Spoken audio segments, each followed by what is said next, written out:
मामलों के expert journalist हैं। शुक्ला जी, स्वागत आपका। बीएसपी की चुप्पी ये कोई रणनीति है या डर? और राहुल गांधी का इतना जोखिम भरा मायावती पर अटैक, ये बूमरैंग भी हो सकता था, नुकसान भी बहुत पहुंचा सकता था। ये कैलकुलेटेड रिस्क था या फिर ये 9% छीनने के मिशन पर राहुल गांधी काम कर रहे हैं? रिस्क तो था। धन्यवाद मिश्रा जी। मुझे नहीं लगता कि कोई रिस्क था।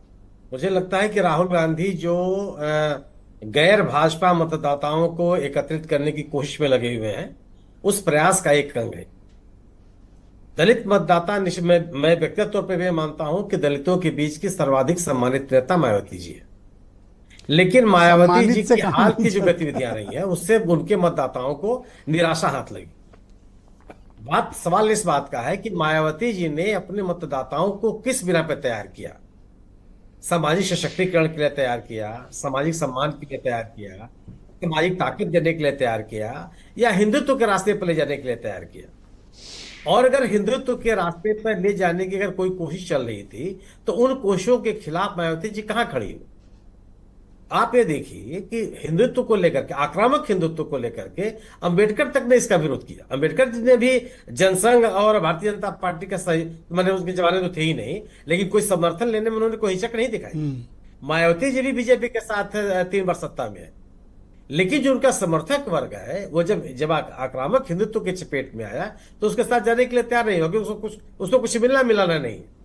वह तो अपने सामाजिक सशक्तिकरण की बात कर रहा था, वह अपने सामाजिक स्थितियों को बेहतर करने की बात कर रहा था, वह सामाजिक न्याय की बात कर रहा था।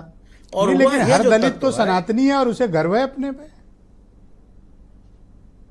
नहीं, दलित सनातनी है। मैं अपने आप किसी दलित मित्र को नहीं जानता हूं जो सनातनी रह गया हो, बौद्ध धर्म का अनुयायी ना हो गया हो।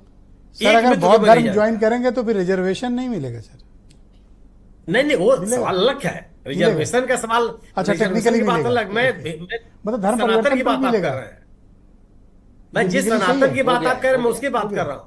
वह हिंदुत्व के रास्ते पर चलने के लिए तैयार नहीं है, वो सामाजिक न्याय पर सामाजिक न्याय की बात कर रहा है।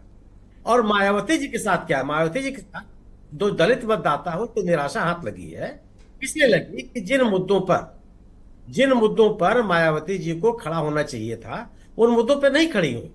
अब सवाल यह है कि वह भारतीय जनता पार्टी के साथ की राजनीति कर रही है या भारतीय जनता पार्टी के खिलाफ की राजनीति कर रही है।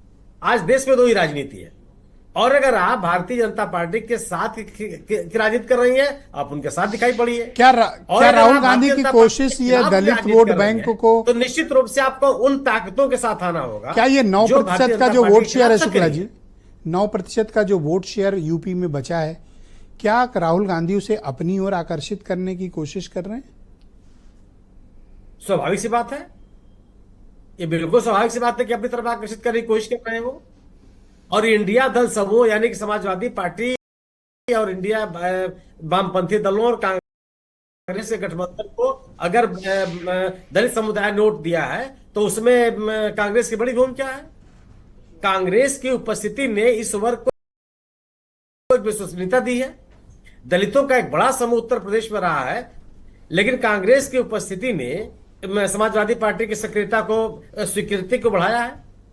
तो उस मतदाता समूह पे अगर निगाह राहुल गांधी लगाए हुए हैं या कांग्रेस लगाए हुए है, तो उनकी राजनीति का अंग है। और अगर ऐसा वो कर रहे हैं तो इसमें कोई बेईमानी भी नहीं है। बहुत शुक्रिया सर। बीरेन जी भी हमारे साथ डिबेट में आ चुके हैं। बीरेन जी,